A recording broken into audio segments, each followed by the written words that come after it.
विधानसभा के सीरीज में बात आज मोकामा विधानसभा क्षेत्र की, जहां की लड़ाई अगरा बनाम पिछड़ा के बीच होने की अधिक संभावना दिख रही है। नमस्कार, द इंडिया टॉप देख रहे हैं, मैं हूं आपके साथ बिरजू सिंह। देखिए, अनंत सिंह के जेल से निकलने के बाद मोकामा की चर्चा खूब हो रही है।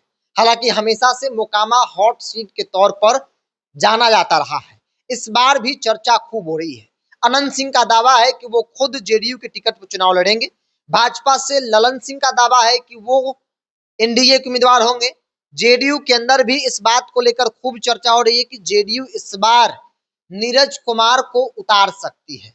मतलब कुल मिलाकर जो भी उम्मीदवार होगा वो भूमिहार ही पर दाव लगाया जा सकता है। एनडीए का उम्मीदवार भूमिहार ही होगा। अब सवाल है कि महागठबंधन आरजेडी से कौन लड़ेगा। हमने आपको शुरुआत में बताया कि अगरा बनाम पिछड़ा, मतलब अगरा एनडीए और पिछड़ा महागठबंधन।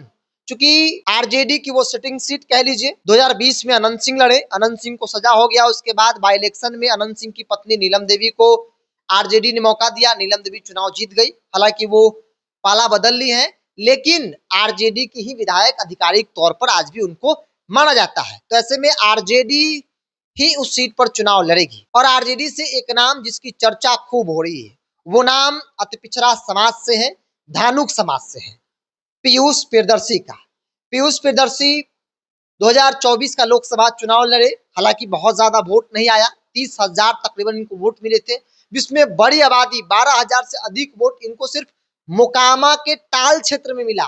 टाल जहां पर मैक्सिमम आबादी धानुक समाज का है।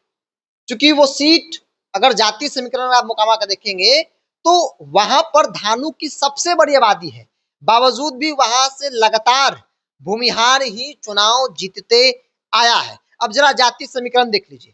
देखिए, मोकामा का जातीय समीकरण कहता है कि मोकामा में सबसे बड़ी आबादी धानुक की है, 65 से 70,000, जो कि अति पिछड़ा श्रेणी में आता है। आप मंडल टाइटल का नाम सुनते होंगे, जैसे आरजेडी के प्रदेश अध्यक्ष है मंगली लाल मंडल, वो भी धानुक समाज से आते हैं, पिछड़ा समाज से आते हैं। तो इनकी आबादी तकरीबन 65 से 70,000 वहां पर है। दूसरे नंबर पर भूमिहार है 50 से 55,000, जो लगातार वहां पर चुनाव जो है वो जीतते रहे, चाहे वो नीलम देवी हो, ललन सिंह हो, सूरजभान सिंह हो, उससे पहले आप दिलीप सिंह की चर्चा कर लीजिए। तीसरे नंबर पर मोकामा में यादव है, 40 से 45,000 है। पासवान 25 से 30,000 है। इसके अलावा छोटी छोटी संख्या में राजपूत, ब्राह्मण, कुर्मी की भी वहां पर आबादी है। और आप 2024 का लोकसभा चुनाव याद कीजिए, अशोक महतो की पत्नी चुनाव लड़ रही थी, अशोक महतो कुर्मी समाज से। और पूरा मुंगेर का लोकसभा जो चुनाव था वो अगरा बनाम पिछड़ा का हो गया। जनता दल ललन सिंह चुनाव हारते हारते जीत गए।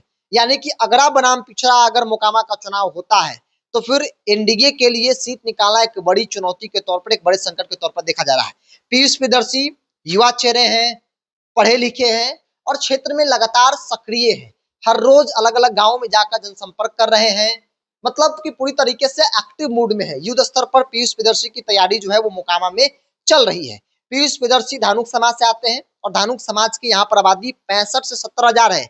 बड़ी बात यह है कि सबसे बड़ी आबादी है, लेकिन अब तक कई चुनावों को अगर आप देख लेंगे तो वहां पर भूमिहार बनाम भूमिहार की लड़ाई होती रही, जिसमें अनंत सिंह ज्यादातर बार जो है वो चुनाव जीतते रहे। चूंकि अनंत सिंह बाहुबली की छवि है और ऐसे में वो अपने प्रभाव में वोटरों को कर लेते थे। लेकिन इस बार एक बड़े चैलेंज जरूर है, अनंत सिंह अगर उम्मीदवार होंगे तो एक बड़ा संकट जरूर है। अगर अगरा पिछड़ा का माहौल बना तो अनंत सिंह एनडीए गठबंधन के लिए मोकामा का सीट निकालना एक बड़ी चुनौती के तौर पर देखा जा रहा है। पीयूष प्रियदर्शी अति पिछड़ा समाज से आते हैं, धानुक समाज से आते हैं, जिसकी बड़ी आबादी वहां पर है। टाल के इलाकों में मैक्सिमम आबादी जो है वहां पर धानुक का ही है।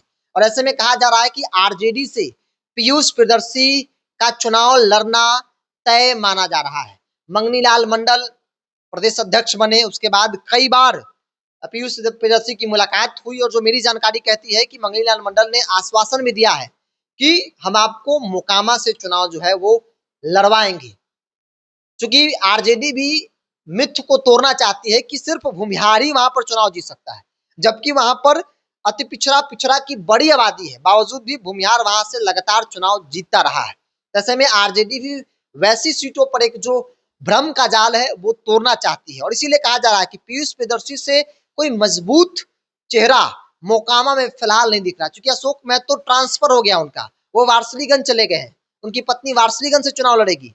तो मोकामा में कोई चेहरा नहीं है पिछड़ा अति पिछड़ा समाज से। तो ऐसे में पीयूष प्रियदर्शी के नाम की चर्चा सबसे अधिक हो रही है और पीयूष प्रियदर्शी लगातार क्षेत्र का भ्रमण कर रहे हैं, क्षेत्र में घूम रहे हैं और माना जा रहा है कि आरजेडी इस बार उन पर दाव जो है वो लगा सकती है अगर आरजेडी को सीट निकालना है। अगर आप पिछड़ा का जैसे ही माहौल बनेगा जिसमें आरजेडी महागठबंधन वहां से चुनाव जीत सकती है, क्योंकि वहां पर यादव की भी आबादी है, मुसलमान भी बहुत बड़ी संख्या नहीं है लेकिन है, कुर्मी है, तो कुल मिलाकर एक मजबूत समीकरण जो है वहां पर बन रहा है।